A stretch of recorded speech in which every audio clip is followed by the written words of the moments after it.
Assalamualaikum warahmatullahi wabarakatuh. Bagaimana kabar teman-teman semuanya? Alhamdulillah baik ya. Alhamdulillah kita sudah melewati masa PPKM. Dan alhamdulillah juga kita masih dipertemukan di channel saya, channel Ismail Ardi Saputro. Langsung saja di sini saya selaku mahasiswa UIN Raden Mas Said semester 5 akan sedikit menjelaskan atau mempresentasikan tentang sejarah peradaban Islam di masa Khulafaur Rasyidin. Langsung saja ke topik pembahasan yang pertama, yaitu di masa Khalifah Abu Bakar As-Siddiq.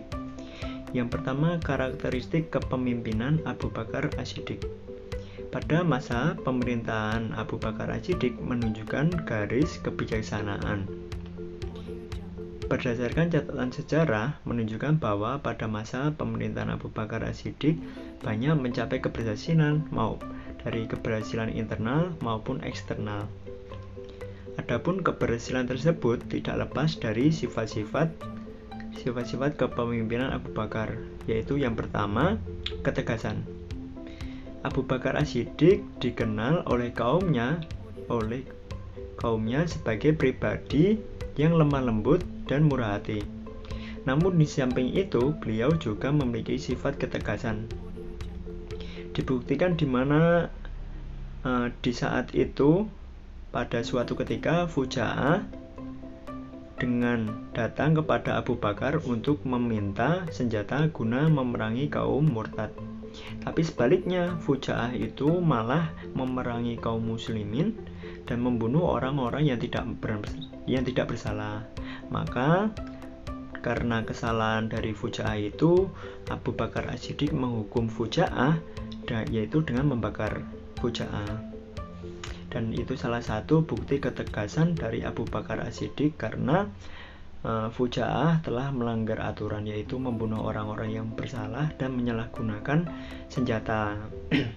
Lalu sifat yang kedua yaitu keberanian. Abu Bakar As-Siddiq dikenal sebagai pribadi yang memiliki sikap ramah dan murah hati. Namun di balik sikapnya itu, Abu Bakar adalah seorang yang pemberani, terutama dalam membela kebenaran. Dan Abu Bakar adalah termasuk orang-orang yang cerdas dan paling diterima pendapatnya. Di antara sikap kepahlawanan yang dianggap sebagai kebanggaan dan disematkan dalam diri Abu Bakar As-Siddiq adalah keberaniannya menghadapi sikap orang yang menghalangi di jalan dakwah, serta pertolongan yang diberikan pada Nabi Muhammad SAW. Yaitu ketika salah satu keberaniannya adalah pada saat Uqbah ibnu Abi Mu'ayth mencekik Nabi Muhammad saat berada dalam Ka'bah. Nah, pada waktu itu Nabi Muhammad sholat di dalam Ka'bah. Lalu Uqbah itu mencekik lehernya Nabi. Nah, ketika itu Abu Bakar langsung menangkap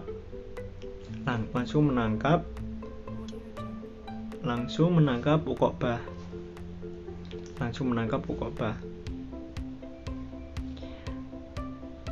Setelah itu lanjut ke kepemimpinan yang kedua, yaitu kedermawanan Abu Bakar As-Siddiq. Merupakan sahabat Nabi yang paling dermawan. Salah satunya beliau, saking dermawannya ketika itu ada perang Tabuk, Abu Bakar As-Siddiq menyumbangkan semua harta bendanya pada saat perang Tabuk. Karena di saat perang Tabuk kondisi yang sangat memilukan dan gersang, di situ sulit sekali kehidupan. Maka Abu Bakar As-Siddiq menyumbangkan semua harta bendanya untuk perang Tabuk. Dan di situ Rasulullah bertanya kepada Abu Bakar As-Siddiq, "Wahai Abu Bakar As-Siddiq, berapakah sisa untuk keluargamu?" Lalu Abu Bakar As-Siddiq menjawab, "Sudah khususkan untuk Rasulullah dan Allah." Jadi itu bukti kedermawanan dari sahabat Abu Bakar As-Siddiq. Lalu lanjut kewibawaan. Abu Bakar As-Siddiq merupakan pemimpin golongan As-Siddiqun yang sebaik-baik orang soleh setelah para nabi dan rasul. Ia merupakan sahabat Rasulullah yang paling utama, paling alim, serta paling mulia secara mutlak. Dalam masyarakat jahiliyah, Abu Bakar termasuk sebagai salah satu orang terkemuka, terhormat, terpandang, dan terbaik. Ibnu Ishaq dalam Asyirah menuturkan bahwa mereka sangat menyukai Abu Bakar dan senang kepadanya. Mereka mengakui bahwa ia adalah sosok yang mempunyai keutamaan yang agung dan akhlak yang mulia. Mereka bisa datang kepadanya, meminta bantuan menyangkut apa yang menimpanya.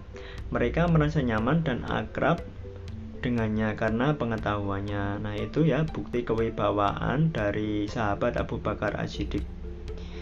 Lalu ada prestasi-prestasi yang dicapai oleh Abu Bakar As-Siddiq, yaitu pada saat itu beliau berpendapat bahwa ingin melanjutkan perintah Rasulullah demi mempertahankan keamanan wilayah Islam dan serbuan Persia dan Bizantium. Langkah politik yang ditempuh Abu Bakar As-Siddiq sangat positif dan sukses. Selanjutnya ia melakukan ekspansi ke daerah Irak dan Suriah. Ekspansi ke Irak dan Suriah oleh Panglima Khalid bin Walid, sedangkan di Suriah dipimpin oleh Amr bin As dan Yazid bin Abi Sufyan dan Surabil bin Ibnu Hasan. Dan alhamdulillah pada saat itu Panglima perang Khalid bin Walid berhasil menaklukkan Irak. Selain memperluas wilayah Islam, Khalifah Abu Bakar juga beliau juga berjasa dalam pengumpulan ayat-ayat Al-Quran yang selama ini berserakan di berbagai tempat.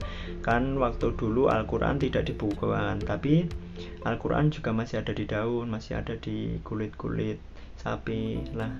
Mulai di zaman Abu Bakar itu mulai dikumpulkan, tapi belum dibukukan. Lalu selain itu ada tantangan yang dihadapi Abu Bakar As-Siddiq.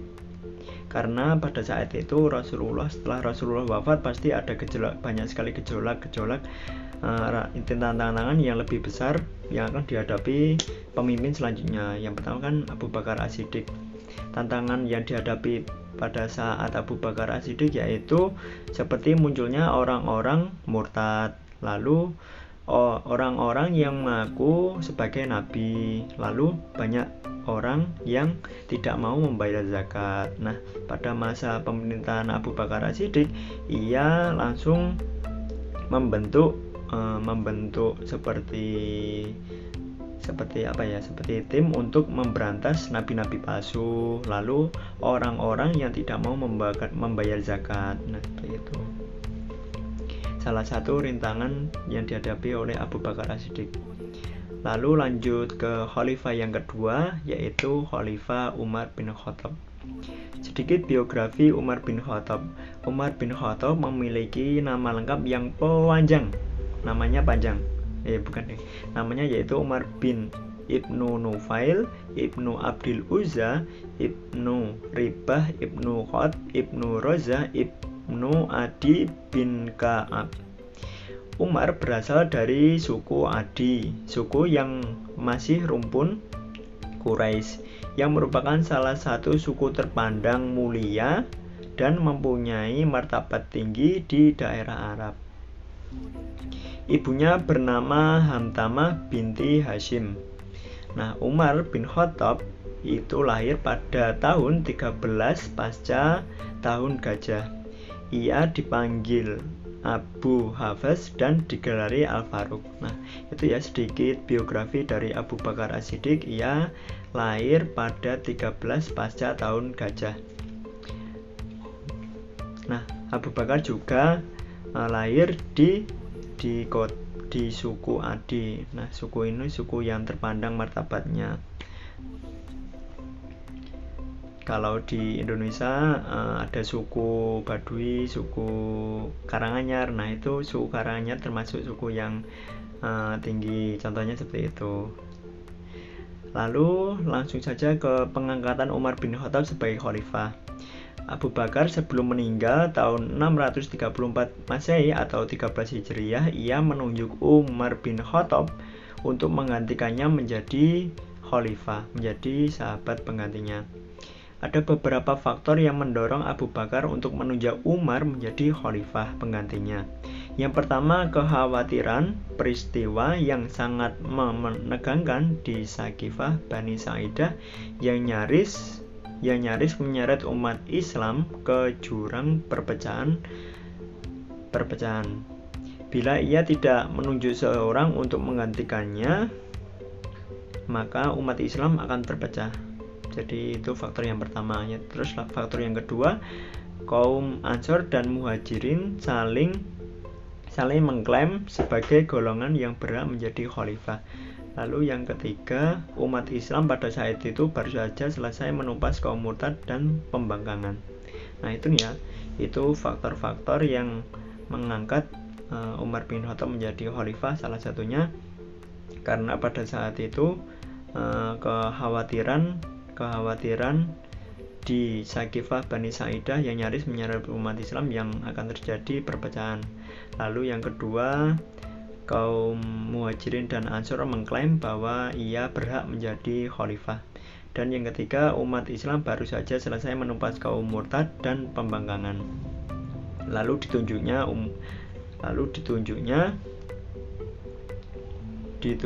Abu Bakar Umar bin Khattab.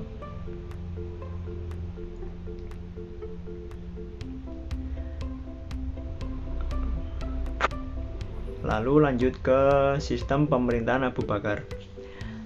Pemerintahan pada waktu Abu Bakar yaitu mengatur administrasi negara, lalu menerbitkan sistem pembayaran gaji dan pajak tanah, lalu mendirikan pengadilan negeri dalam rangka memisahkan lembaga yudikatif dengan lembaga edukatif, lalu menunjuk kepala negara dalam rangka menjalankan tugas eksekutifnya.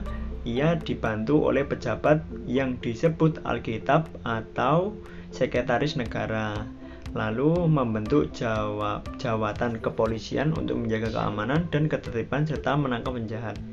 Nah, dimulai di masa Umar itu sudah ada polisi. Lalu juga membentuk jawatan militer. Juga setelah membentuk polisi juga membentuk militer atau TNI. Terdapat secara resmi di negara, bertugas di daerah-daerah perbatasan seperti Kufah, Basrah, dan diberi gaji secara teratur setiap bulannya. Nah, kalau di Indonesia itu namanya TNI. Lalu lanjut, Umar juga dipungut dari pajak dan lain-lain disimpan di Baitul Mal dan penggunaannya diatur. Beliau mendirikan Baitul Mal, keuangan negara oleh Dewan, menempa atau mencetak mata uang sebagai alat tukar yang resmi dari negara, lalu menciptakan kalender Islam atau tahun Hijriah. Nah, pada masa Umar ini kalender Hijriah mulai dibentuk. Lalu lembaga-lembaga keuangan yang peradilan pada masa Umar bin Khattab serta perkembangannya. Yang pertama, lembaga keuangan. Lalu sumber-sumber devisa negara yang dominan pada masanya adalah zakat, harta rampasan, fai, jizyah, kharaj, dan zakat perdagangan sebesar 10%. Dalam mengembangkan lembaga keuangan tersebut, beliau berusaha selalu menggunakan ijtihad yang sesuai dengan tujuan syariat Islam dan kemaslahatan umat. Nah, salah satunya Umar bin Khattab ini mendirikan keuangan, salah satunya untuk fisabilillah juga untuk agama, yaitu dengan mengumpulkan zakat, harta rampasan perang karena waktu itu masih ada perang, lalu fai, jizyah, kharaj, dan zakat perdagangan sebesar 10%. Seperti itu. Jadi zakat itu juga ada zakat perdagangan sebesar 10%. Lalu ke lembaga peradilan. Lembaga peradilan diadakan oleh Umar bin Khattab dengan tujuannya agar seorang hakim hanya mengurus hal-hal yang berhubungan dengan pengadilan saja, agar tidak terjadi munculnya perpecahan dan perselisihan umat di tengah agama Islam yang sudah tersebar di seluruh penjuru dan negara menjadi semakin luas. Nah, selain negara di wilayah Islam juga semakin luas, ini Umar bin Khattab juga membentuk lembaga peradilan dan membentuk hakim, dan hakim itu bertujuannya hanya menyelesaikan masalah-masalah saja agar tidak terjadi perpecahan dan tidak terjadi perselisihan di kalangan umat. Seperti itu. Lalu lanjut ke masa Utsman bin Affan. Sedikit biografi Utsman bin Affan. Nama lengkap Utsman bin Affan. Ia Utsman bin Affan bin Abi al-As bin Umayyah bin Abdusi Syams bin Abdul Manaf bin Qusay bin Kilab bin Murrah bin Ka'ab bin Lu'ay bin Ghalib bin Fir bin Malik bin An-Nadhr bin Kinanah bin Huzaimah bin Mudrikah bin Ilyas bin Mudhar bin Nizar bin Ma'adu bin Adnan. Nah, namanya panjang sekali ya, melebihi panjang nama Umar bin Khattab. Beliau lahir pada tahun kelima sesudah tahun gajah, yaitu pada tahun 573 Masehi di Makkah. Beliau adalah seorang yang rupawan, lembut, mempunyai jenggot yang lebat, berpawakan sedang, berambut lebat, bentuk mulutnya bagus, dan sebagai besar kekayaannya digunakan untuk kepentingan Islam. Ia mendapatkan julukan Zun Nurain, artinya yang memiliki dua cahaya, karena menikahi dua putri Nabi Muhammad SAW secara berurutan setelah yang satunya meninggal. Nah, itu sedikit ya biografi tentang Utsman bin Affan yang namanya panjang sekali, dan beliau lahir pada tahun 573 Masehi di Makkah. Sebelumnya kita sedikit membahas tentang Umar bin Khattab. Umar bin Khattab ini adalah yang dulu sebelum masuknya Islam, beliau itu memerangi Nabi Muhammad, bahkan sampai-sampai beliau itu mau membunuh Nabi Muhammad. Lalu setelah Umar bin Khattab, Umar menunjuk Utsman bin Affan untuk menggantikannya sebagai khalifah. Dan Utsman bin Affan ini dijuluki sebagai Zunnurain, yang artinya dua cahaya. Karena apa? Karena dia menikahi dua putrinya Nabi Muhammad sekaligus. Setelah yang dinikahi istri yang pertama meninggal, lalu ia menikahi putrinya Nabi juga. Lalu lanjut pengangkatan Utsman bin Affan. Beberapa hari sebelum kematian Khalifah Umar bin Khattab, setelah ditikam oleh Abu Lu'lu'ah, beliau menunjuk 6 orang calon untuk bakal menjadi kepala negara atau khalifah, yang waktu itu diajukan kepada Majelis Syura. 6 calon tersebut adalah Utsman bin Affan, Ali bin Abi Thalib, Thalhah bin Ubaidillah, Zubair bin Awam, Sa'ad bin Abi Waqqas, Abdurrahman bin Auf, dan Abdullah bin Umar bin Khattab, anak Umar sendiri. Itu ditunjuk sebagai calon pengganti khalifah setelah Umar bin Khattab.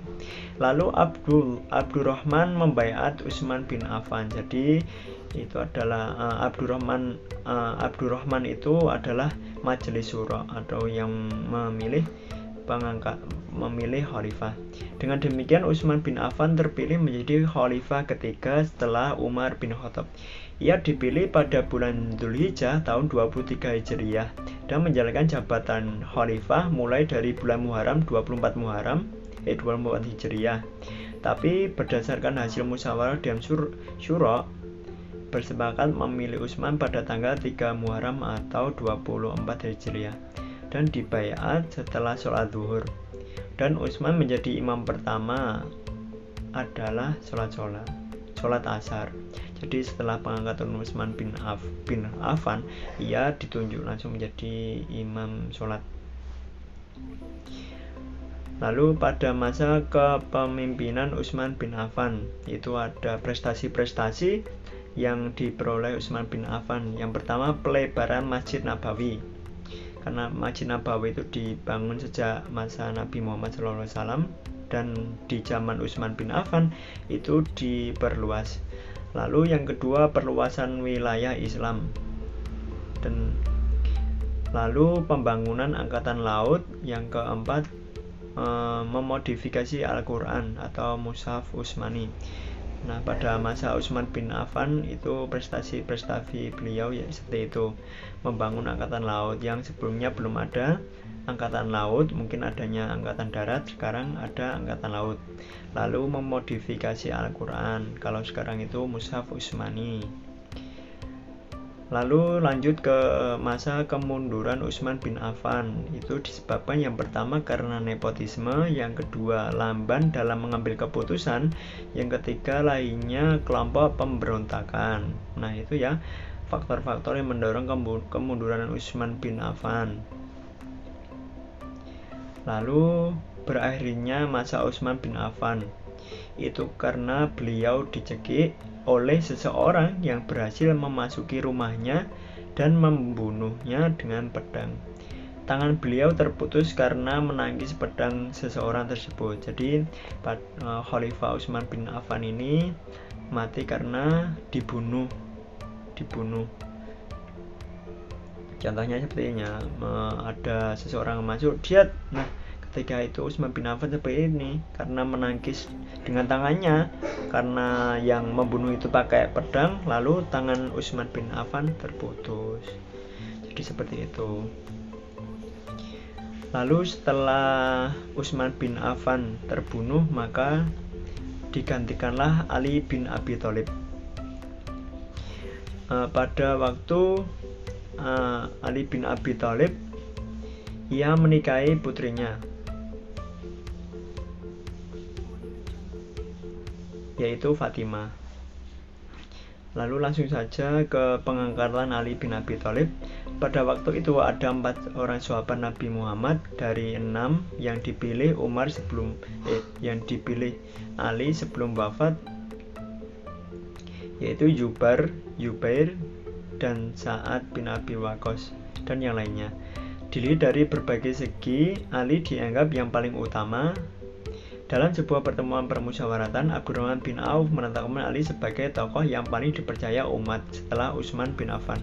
Atas dasar itu, mereka memandang wajar memilih Ali sebagai khalifah. Abdurrahman ini kan sebelumnya itu ada sebuah lembaga yang memilih khalifah selanjutnya. Lalu lanjut ke kebijakan Ali bin Abi Thalib. Yang pertama, memberhentikan sebagian besar gubernur yang diangkat pendahuluannya, yaitu Utsman bin Affan, kemudian menggantikannya dengan tokoh-tokoh lain.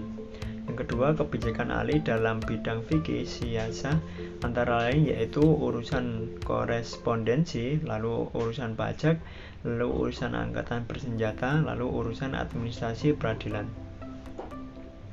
Lalu kemunduran Ali bin Abi Thalib disebabkan adanya peristiwa tahkim yang menimbulkan banyak perdebatan di kalangan para sahabat. Banyak pengikut Ali bin Abi Thalib yang tidak setuju dan memilih untuk tidak mendukung Khalifah Ali.